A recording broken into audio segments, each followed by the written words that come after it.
नमस्कार। मेरा नाम वंशिका पाठक है।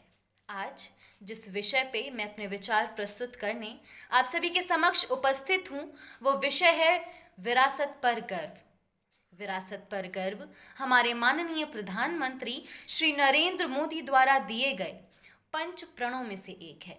वो पंच प्रण जो हमारे स्वर्णिम स्वप्न, स्वर्णिम लक्ष्य विकसित भारत 2047 को प्राप्त करने में बहुत ही महत्वपूर्ण योगदान प्रदान करते हैं। जब भी मैं इस विषय के बारे में, विरासत पर गर्व के बारे में सोचती हूँ, तो मुझे इतनी गर्व की अनुभूति होती है कि मैं उस देश भारत की बेटी हूँ जहाँ की विरासत, सांस्कृतिक धरोहर और परंपरा इतनी धनी है कि जिसकी तुलना किसी अन्य देश से कभी की ही नहीं जा सकती। हमारे वेद, पुराण, उपनिषद, महाकाव्यों ने हमें युद्ध नीति, स्वास्थ्य नीति, राजनीति, सामाजिक, भौगोलिक व पर्यावरण से संबंधित सभी समस्याओं का समाधान व अनुमान न जाने कितने वर्षों पूर्व ही लगा के दे दिया है, जिसकी खोज आज करके मानव जाति खुद को विकसित होने का दावा करती है। हमारे वेद, पुराण, उपनिषद, महाकाव्यों ने हमें क्या करने से क्या नहीं करने तक की सीख दी है। हमारे वेद हमारी विरासत हैं।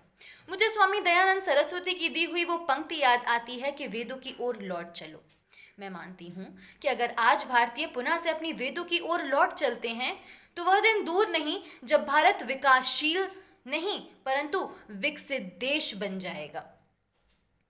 हम कैसे भूल जाते हैं गर्व करना कि हम उस भूभाग के निवासी हैं जहां विश्व की सबसे प्राचीनतम सभ्यताओं में से एक सिंधु घाटी सभ्यता का उदय हुआ था, जो कोई ग्रामीण सभ्यता नहीं परंतु नगरीय सभ्यता थी, जिसके जल निकास की तकनीक से पूरा विश्व आज भी हैरान है।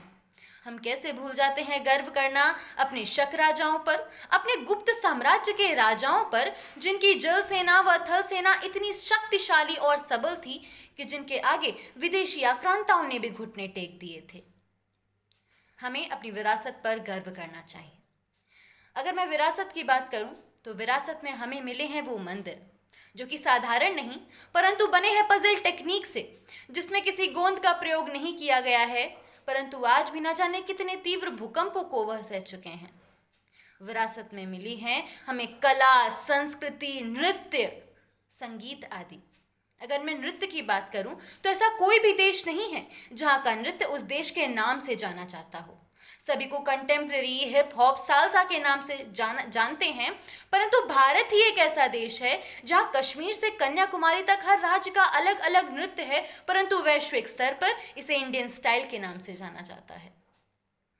विरासत में हमें मिले हैं नैतिक मूल्य, वह नैतिक मूल्य जो श्री रामचंद्र जी जैसा मर्यादा पुरुषोत्तम होना सिखाते हैं, माँ सीता जैसा धैर्य रखना सिखाते हैं, अर्जुन जैसा लक्ष्य के प्रति एकाग्रचित होना सिखाते हैं, द्रौपदी जैसा त्याग और बलिदान करना सिखाते हैं, गौतम बुद्ध और महावीर स्वामी जैसा दृढ़ संकल्पी होना सिखाते हैं, भरत जैसा निडर और बाल कृष्ण जैसी चंचलता रखना सिखाते हैं।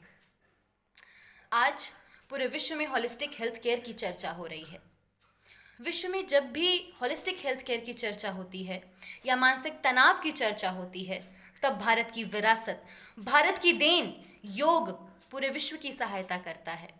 विरासतों में से एक है हमारा मोटा अनाज, जिसके गुणकारी तत्वों से प्रभावित होकर आज पूरा विश्व उसको अपनाने और वर्ल्ड मिल डे मनाने को तैयार है। हमें अपनी विरासत पर गर्व करना चाहिए, साथ ही साथ अपनी दिनचर्या में भी उसको शामिल करना चाहिए। अगर विरासत की बात हो, तो हम नहीं भूल सकते चर्चा करना अपने देश के स्मारकों व धरोहरों पे। हमारे देश के स्मारक व धरोहर भारत के अलौकिक इतिहास का परचम पूरे विश्व में लहराते हैं। हमारी धरोहर व स्मारक हमारी संपन्नता, विस्तार शक्ति, सफलता व हमारी युद्ध नीति का प्रतीक माने जाते हैं। हमें अपने स्मारकों व धरोहरों या यूँ कहिए कि अपनी विरासत पर गर्व करना चाहिए, साथ ही साथ उसका संरक्षण भी करना चाहिए। हम वो हैं जो नर को नारायण और नारी को नारायणी मानते हैं। हम वो हैं जो कंकड़ कंकड़ में शंकर ढूंढा करते हैं। हम वो लोग हैं, हम भारतीय वो लोग हैं जिसने विश्व को वसुधैव कुटुंबकम का मंत्र दिया है।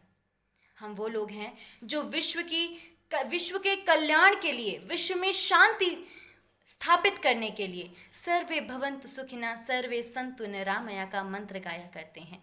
हम नदी को माँ मानते हैं, पर्यावरण को अपनी जननी मानते हैं। वह हमारे ही वेद, हमारे ही उपनिषद हैं जो हमें पाठ पढ़ाया करते हैं। एकम सत बुद्धा वृद्धा वृद्धन्ति, जिसका अर्थ है कि ईश्वर एक है, जिसे विभिन्न नामों से बुलाया जाता है। विश्व में फैल रही हम ही सर्वश्रेष्ठ हैं कि समस्या का यह समाधान हो सकता है। वह हम भारतीय ही हैं, वह हमारे वेद पुराण उपनिषद ही हैं जो हमें पाठ पढ़ाया करते हैं।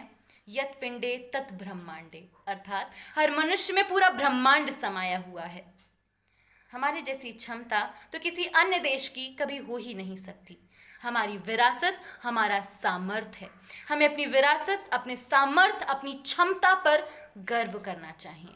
मैं मानती हूँ कि अगर कोई भी देश अपनी सभ्यता और संस्कृति को छोड़ के पाश्चात्य संस्कृति या किसी अन्य देश की संस्कृति को आंखों पे पट्टी बांध करके उसका अनुसरण करने लगती है, पालन करने लगती है, तो उस देश का विनाश होना तय है।